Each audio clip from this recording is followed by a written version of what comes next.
Hello అండి, నా పేరు సుష్మా. మా మమ్మీతో పాటు నేను కూడా హెల్ప్ చేస్తూ ఉంటాను. ఇవి కాలీఫ్లవర్ మొక్కలు నేనే పెట్టాను. నర్సరీ నుంచి తీసుకొచ్చి పెట్టాము. ఇవి పెట్టి ఆల్మోస్ట్ 1 మంత్ అవుతుంది. ఇంకా ఏం స్టార్ట్ అవ్వలేదు దీనికి, ఇప్పుడే స్టార్ట్ అవుతుంది. ఇది వచ్చేసి మల్లె చెట్టు. ఇది కూడా మేము నర్సరీ నుంచి తీసుకొచ్చి పెట్టుకున్నాము. ఇవి కూడా మొన్నటి వరకు పూలు వచ్చాయి, ఇంకా వస్తున్నాయి. మేము పూజకు కూడా యూజ్ చేసుకున్నాము వీటిని.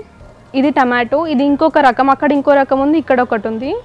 నాకు కూడా మొక్కలంటే చాలా ఇష్టము. నేను కూడా బీఎస్సీ అగ్రికల్చరే చేస్తున్నాను కాబట్టి నేను కూడా చాలా కేర్ తీసుకుంటాను. మమ్మీ వాళ్ళకి హెల్ప్ చేస్తూ ఉంటాను. ఇది నిమ్మ చెట్టు అండి. చాలామంది అనుకుంటారు ఇలాంటి పెద్ద మొక్కలు ఇంటి పైన పెంచుకోవచ్చా, బరువు ఎక్కువ అవుతుంది, పెంచవచ్చా లేదా అనుకుంటారు. కాకపోతే అలా ఏమి ఉండదు. ఎవరైనా కూడా ఇంటి పైన పెంచేయచ్చు వీటిని. ఏం ఎక్కువ వెయిట్ అనేది యాడ్ అవ్వదు. ఇది కరివేపాకు మొక్క. మేము ఇంకా ఇది పెట్టిన దగ్గర నుంచి ఇంట్లోకి ఇదే యూజ్ చేస్తున్నాము. మాకు సరిపోతుంది. ఒకళ్ళ ఇంట్లో ఇంత ఉంటే సరిపోతుంది. చాలా బెనిఫిట్స్ ఉంటాయి దీనికి కూడా. అంటే మనకు బయట దొరికేది అంటే టేస్ట్ ఉండదు, కలర్ ఉండదు, అంతా వెరైటీగా ఉంటుంది. ఇది మనం ఇంట్లోది కాబట్టి టేస్ట్లో డిఫరెంట్గా ఉంటుంది. స్మెల్ కూడా చాలా బాగుంటుంది. మనం బయట కొనేసరికి స్మెల్లే రాదు. ఇది మనకి చాలా స్మెల్ వస్తుంది. ఇది జామ చెట్టు. ఇది మేము నర్సరీలో దొరికిన తెచ్చాము. దీనికి కాయ కూడా వచ్చింది. ఇలా ఏ చెట్లైనా రూఫ్ గార్డెన్ పైన పెంచుకోవచ్చు. ఇది అరటి చెట్టు. చాలామంది ఇది కింద పెడుతూ ఉంటారు, పైన కూడా పెరుగుతుంది. చూడండి ఇంత వచ్చింది, పక్కన కూడా ఇంకొస్తున్నాయి. ఇది గులాబీ మొక్క అండి. మేము ఇది కూడా నర్సరీ నుంచి తెచ్చిపెట్టాము. ఇది తెచ్చి ఆల్మోస్ట్ 1 ఇయర్ అవుతుంది. దీన్ని ఎప్పటికప్పుడు మేము ట్రిమ్ చేస్తూ ఉంటాము. సో అది మళ్ళీ వచ్చి మళ్ళీ మొగ్గలుగా వచ్చి పూలు వస్తాయి. చాలా యూజ్ అవుతాయి పూజకి కూడా మాకు. ఇలా మిద్దె తోటలో పూల మొక్కలు పెంచుకోవడం వల్ల చాలా అందంగా మారుతుంది. ఇంకా పూల మొక్కలు ఉండడం వల్ల మన కూరగాయల మొక్కలకి కూడా పాలినేషన్కి యూజ్ అవుతుంది. వీటికి వచ్చే హనీ బీ లాంటివి మనకి అడిషనల్ పాలినేషన్ యూజ్ అవుతాయి. కాబట్టి పూల మొక్కలు తప్పనిసరిగా మిద్దె తోటలో పెంచుకోవాలి. ఇది వాటర్ యాపిల్లో ఒక రకము. ఇది తెచ్చి మేము 6 మంత్స్ అవుతుంది. ఇది ఇంకా ఏం స్టార్ట్ అవ్వలేదు, కాకపోతే పెరుగుతుంది. ఇలాంటి పెద్ద మొక్కలు కూడా మనం పెంచుకోవచ్చు. మనం బయట కొనుక్కునే ఫ్రూట్స్ అనే ఏవైనా కెమికల్తో పండించినవి ఉంటాయి. ఇట్లా మనకి ఇంట్లో తెచ్చిపెట్టుకుంటే ఏం కెమికల్ ఫ్రీ అవి లేకుండా ఉంటాయి కాబట్టి మన హెల్త్కి చాలా మంచిది. మనం హాస్పిటలైజ్ అయ్యే ముందు ఇలా తీసుకుంటే మంచిది. అవి తిన్నాక చాలామంది అనారోగ్య పాలయ్యి బయట సఫర్ అవుతూ ఉంటారు. దానికంటే ముందే ఇది మనం చేసుకుంటే మంచిది. ఇట్లా రూఫ్ గార్డెన్ వల్ల చాలా బెనిఫిట్స్ ఉంటాయి. ఇది చుక్కకూర అండి. ఇది మేము లీఫ్ ఆల్రెడీ యూజ్ చేసాము. ఇది మేము ఇప్పుడు విత్తనాల కోసం ఉంచాము. ఇలా మనం యూజ్ చేసుకొని మళ్ళీ వేసుకోవచ్చు. మేము ఇలాగే వేస్తాము. ఈ టమాటా మొక్కకి మేము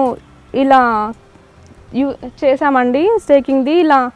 దీన్ని ఇట్లా ఫస్ట్ పెరిగినప్పుడు ఇది ఫ్లవరింగ్ స్టేజ్లో ఉన్నప్పుడు మేము ఇలా కట్టుకుంటామండి. వీటికి కట్టుకున్నాక ఫ్రూట్స్ అనేవి అవి కింద పడకుండా ఉంటాయి. ఒకవేళ మనకి కింద పడితే అవి మట్టిలో వాటర్ పోసినప్పుడు ఎప్పుడైనా పాడైపోతాయి. ఇలా ఉంచితే ఈ ఫ్రూట్కి ఏం డ్యామేజ్ అవ్వదు. సో ఇలా చేసుకుంటే కూడా బాగుంటుంది. ఇలా మిద్దె తోటలు చేసేవాళ్ళు ఇప్పుడు ఒక బాక్స్లో మనం టమాటో వేసుకున్నప్పుడు అదే బాక్స్లో మళ్ళీ అది వేసుకోకూడదు, మార్చి వేసుకోవాలి. అలాంటప్పుడు దానిలో ఏమైనా పురుగులు ఏమైనా ఉంటే చనిపోతాయి. లార్వా ఉంటే ఏమైనా దానికి మళ్ళీ అదే క్రాప్కి అలవాటు అయిపోతాయి. కాబట్టి సేమ్ వేసుకోకూడదు. ఇది దొండ చెట్టు అండి. దీనికి కాయలు కూడా వచ్చాయి. ఇంకా నిన్నే మేము తెంపుకున్నాము, ఇంకా ఉన్నాయి వీటికి. ఇది వచ్చినప్పుడల్లా 1 kg వస్తుందండి చెట్టుకి, చాలా వస్తుంది. ఇవి మాకేమన్నా ఎక్సెస్ ఏమైనా కూరగాయలు ఉంటే మా రిలేటివ్స్కి కూడా ఇస్తాము. ఇవి మనకి ఫ్యామిలీకి సరిపోతుంది. ఇవన్నీ మేము ఈరోజే తెంపాము. బెండ, వంకాయ, కాకరకాయ. ఈ కరోనా టైంలో బయటికి వెళ్ళడం కష్టం. సో ఎవరి ఇంట్లో వాళ్ళు కొంచెం స్పేస్ ఉన్నా కూడా ఇలా యూటిలైజ్ చేసుకోవచ్చు. వాళ్ళ ఇంటికి సరిపోయన్నీ వస్తాయి. ఇది ఉల్లి మొక్క అండి.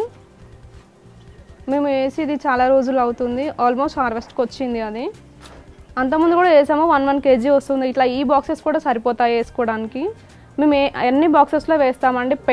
పెయింట్ డబ్బాలు వాడతాము, ఈ బాక్సెస్ వాడతాము, జింక్ బాక్సెస్ వాడతాము, డ్రమ్స్ వాడతాము. దేనిలోనైనా వేసుకోవచ్చు. ఏది వేస్ట్ కాకుండా అన్నిట్లో యూజ్ చేస్తాము మేము. ఇది వర్మీ కంపోస్ట్ అండి.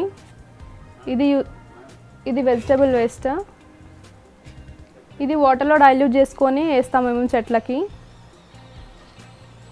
ఇది వచ్చేసి హ్యాండ్ కల్టివేటర్. మేము ఇవే యూజ్ చేస్తాము. రోజ్ కాన్ యూజ్ చేస్తాము. ఇది వాము చెట్టు అండి. దీన్ని బజ్జీలు వేసుకోవచ్చు. ఈ ఆకుతోని ఇంకా చట్నీ కూడా చేసుకోవచ్చు. మనం ఈవినింగ్ టైం స్నాక్స్లా యూజ్ చేసుకోవచ్చు వీటి బజ్జీలు. ఇది మర్మం చెట్టు. ఇది పూలలో వేసుకొని వాడతారు, చాలా బాగుంటుంది స్మెల్ కూడా. ఇది లెమన్ గ్రాస్ అండి. దీన్ని టీలో యూస్ చేస్తారు, వేసి టీ పెట్టుకుంటారు. హెల్త్ బెనిఫిట్స్ కూడా చాలా ఉంటాయండి వీటితో. ఈ మిద్దె తోటలో కూరగాయలన్నీ మాకు సరిపోతున్నాయండి మా ఫ్యామిలీకి.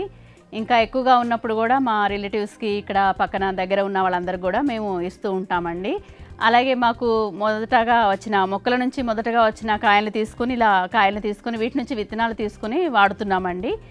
అలాగే ఇక్కడ ఎవరైనా చుట్టుపక్కల వాళ్ళు ఎవరైనా రూఫ్ గార్డెన్ చేయాలన్నా మమ్మల్ని సందర్శించవచ్చు.